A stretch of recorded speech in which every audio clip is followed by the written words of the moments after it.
l'itinéraire croate, Zagreb est parti en voyage sur le sol croate. J'ai fait une courte escale à Brno en cours de route. Traditionnellement, l'itinéraire de voyage commençait avec les bus Flixbus le soir. Le voyage s'est déroulé en 2 étapes. Le sentier était Český Brno. Un regard nocturne sur la ville a montré les charmes de la vie morave, où sur la place principale j'ai découvert une exposition consacrée à un demi-siècle de relations TCHE accent aigu CO-polonaise, soit les années 1968 à 2018. L'exposition montre les débuts de la solidarité en République tchèque et la révolution de velours, ainsi que des personnalités polonaises, dont le pape Jean-Paul II, Lech Kaczynski et d'autres. Après une courte marche, il est temps pour la suite du voyage. Départ de la gare routière de l'hôtel Grad vers la Croatie et Zagreb. Sur le chemin, à travers les fenêtres du bus, vous pouviez voir l'Autriche la nuit et la Slovénie le matin. Admirant le beau terrain montagneux, nous avons atteint Zagreb avec les touristes.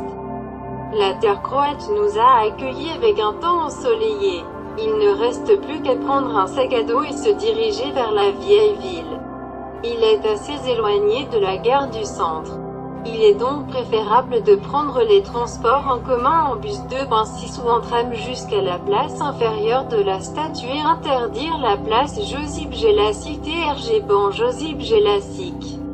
Sans aucun doute, de chaque point de la capitale de Zagreb, nous verrons une tour monumentale, la cathédrale de l'Assomption de la Bienheureuse Vierge Marie à Zagreb, la cathédrale du Znesenja Blaženjević et Mariei Sveti Stjepan et Ladislava a été fondée au XIe siècle en tant qu'église romane.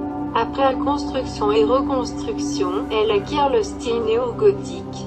Les travaux ont été réalisés sous la direction de l'architecte autrichien Hermann Bolle. Les 2 clochers mesurent 104 et 105 de haut.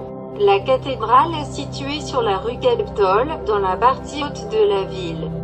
Quelles attractions peut-on voir à Zagreb? Chaque touriste trouvera sûrement quelque chose pour lui-même et nous pouvons donc diviser la vieille ville en ville haute et ville basse.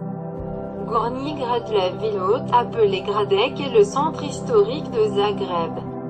Fondée au Moyen-Âge, jusqu'au XIXe siècle, elle était, avec Capitol, la zone centrale de Zagreb. La place principale de la ville haute est la place Saint-Marc, TRG Svetog Mark, avec une église sur le toit avec les armoiries de la Croatie et de Zagreb. Il existe un certain nombre de musées et de galeries dans la ville haute, ainsi qu'un certain nombre de maisons et de palais baroques. Le plus important d'entre eux est le palais Vojković, le palazzo baroque marié à Teresa Vojković avec une façade représentative avec des motifs de coquillages. Aujourd'hui, il abrite le musée historique de Croatie. Entre la ville haute et Capitol, il y a une zone appelée Dolac avec le marché de Dolac, le marché en plein air de Zagreb. À côté, il y a l'église baroque de Saint-Marie.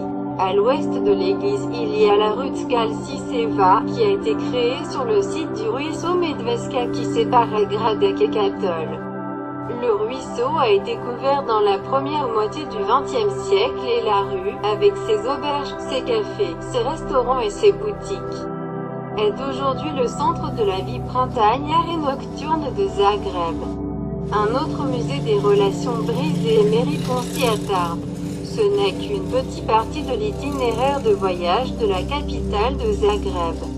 Il reste encore des moments pour aller dans d'autres coins de la terre croate comme Dubrovnik, Split. Sur le chemin du retour, les touristes peuvent s'arrêter à Budapest, Hongrie JZ.